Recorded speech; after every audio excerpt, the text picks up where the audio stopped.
These two types of machines are constantly called the same thing, but if a bike has more than 750 watts or can go faster than 28 miles per hour under motor power, federal law says it's not an e-bike. Hello everyone, hope you're having a great day. My name is Vince and thanks for joining me for this special episode of Secrets of the Trails.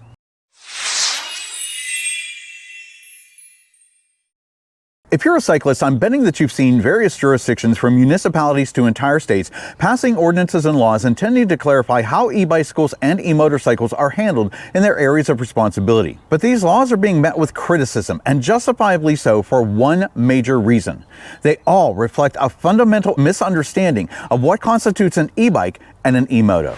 Now, certainly part of the problem is that our society has gotten lazy with our language. Just like we call every brand of facial tissue Kleenex, we regularly hear people referring to any two-wheeled vehicle as a bike, even though not every two-wheeled vehicle actually qualifies as a real bicycle. So today, I want to create some clarity. What is an e-bike really? Let's start by clearing up a common misconception. An e-bike and an e-moto are absolutely not the same thing. Federal law defines e-bicycles or e-bikes as low-powered electric bicycles. In the US, a three-class system for e-bikes has long been established, delineating the various types of true e-bikes. It goes like this. Class 1 is a pedal assist only with a maximum motor-assisted speed of 20 miles per hour. Class 2 is a pedal or throttle assist with a maximum motor-assisted speed of 20 miles per hour. The throttles are mostly thumb-actuated throttles. Class 3 is a pedal assist with a maximum motor-assisted speed of 28 miles per hour. Now, what really makes the difference between an e-bike and an e-moto is what all true e-bikes have in common.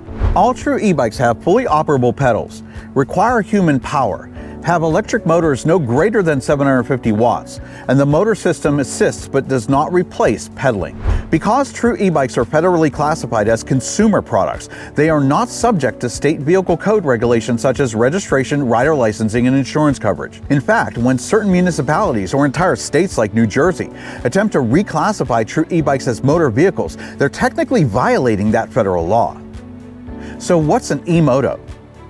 Given what I've just explained, the definition of an electric motorcycle or e-moto becomes very simple.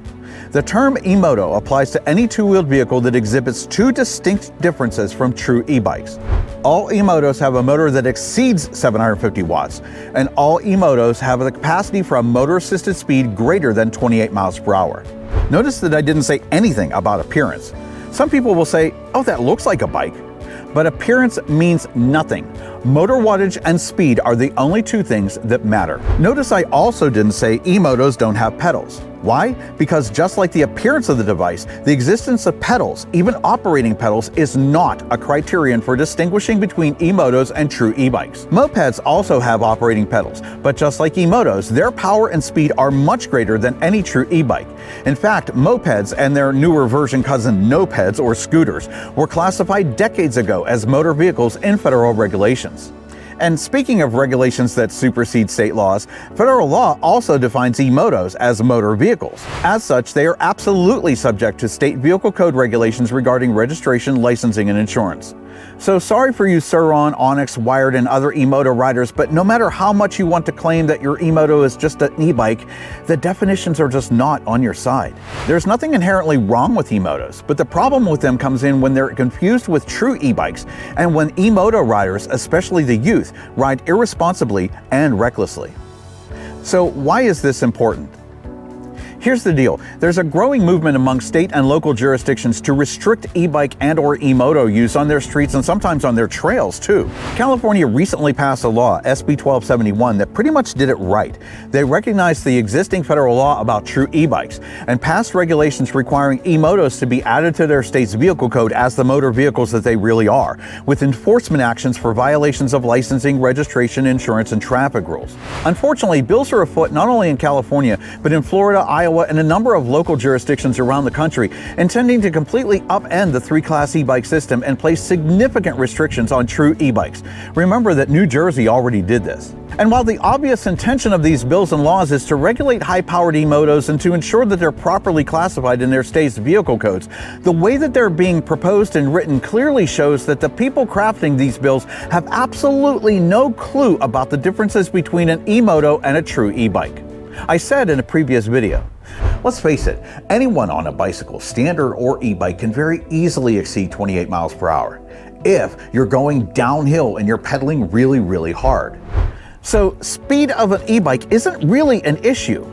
Speed of an e-moto is. But arguing that e-bikes are dangerous or e-bikes should be banned doesn't just highlight the misunderstanding of the difference between a true e-bike and an e-moto. It shows complete ignorance of the capabilities of both of these types of devices and their riders. Given the fact that many multi-use trails like the Great Allegheny Passage here already have posted speed limits that cyclists are expected to obey, and the vast majority of cyclists willingly obey trail and traffic laws, clearly the problem is not the adult e-bike rider. E-motos, on the other hand, are not just ridden by adults. Many young people are riding these motor vehicles without a license, with no registration or insurance, and sometimes with no head protection. Now, I know that a number of adult e-moto riders will ride flat out on off-road trails, but they will tend to ride respectfully and safely on public roads. Young people, however, are a completely different story.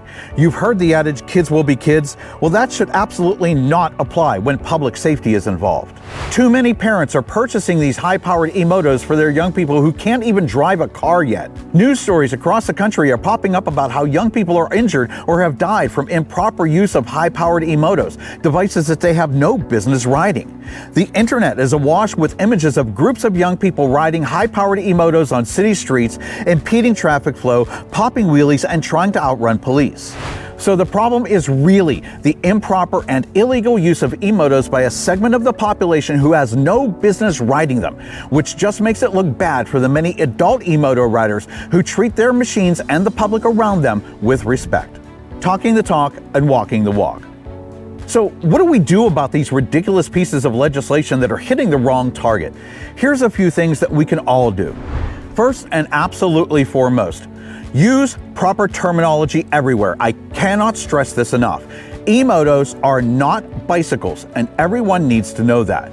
Now, I'm not saying to get belligerent with high-powered e-moto riders who insist that their vehicles are just bikes, but they need to know that that assumption is wrong. Legislators need to know that they're wrong if they believe that e-motos and e-bikes are all the same thing. Journalists need to know that when they report on an accident or a death involving a two-wheeled device, that they're calling the device by the right name and not causing confusion. Police and medical professionals need to use the right terms and NEISS coding so that the devices involved in accidents aren't being mislabeled as e-bikes if they're really e-motos. When we all use the proper terms and insist that everyone else also use the proper terms, we can eventually turn the tide of this egregious error. Second, communicate and keep communicating with your legislators who are involved in any bills intending to misclassify true e-bikes as motor vehicles, restricting where true e-bikes can be ridden, or placing unrealistic speed limits on true e-bikes. Let them know that they need to educate themselves on the differences between an e-moto and a true e-bike, and that e-bikes do not need restrictions per federal law, but e-motos certainly do. Third, ride respectfully and safely. Lead by example.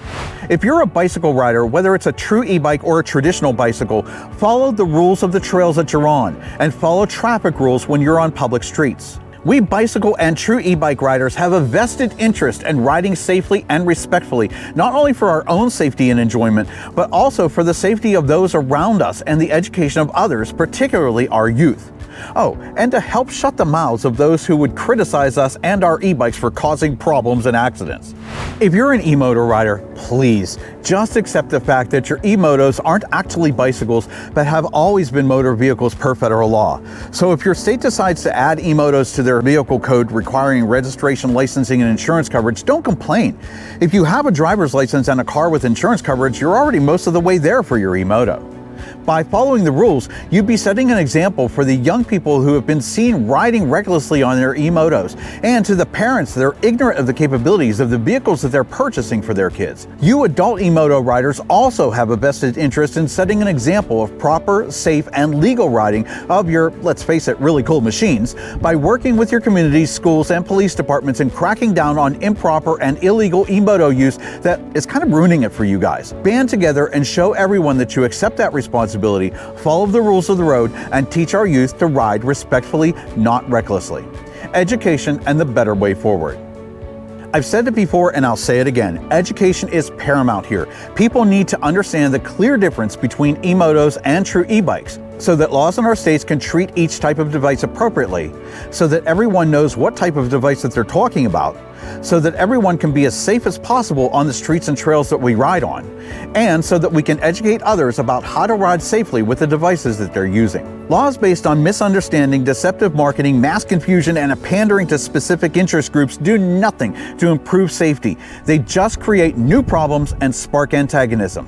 The better approach is to create laws based on realistic definitions and standard terminology, respect for existing federal laws, an understanding of how each type of device is used and by whom, and in complete cooperation with cycling advocacy groups who know better than legislators do about the devices that their laws are intending to address. When legislators take the better approach, we can create laws in our municipalities and states that serve everyone, neglect no one, and keep everyone safe.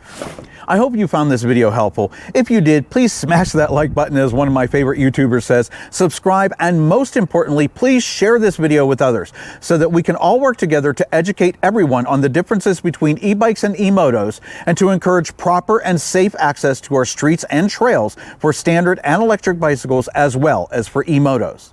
Thanks for watching. I'll see you out on the trail. Have a great ride.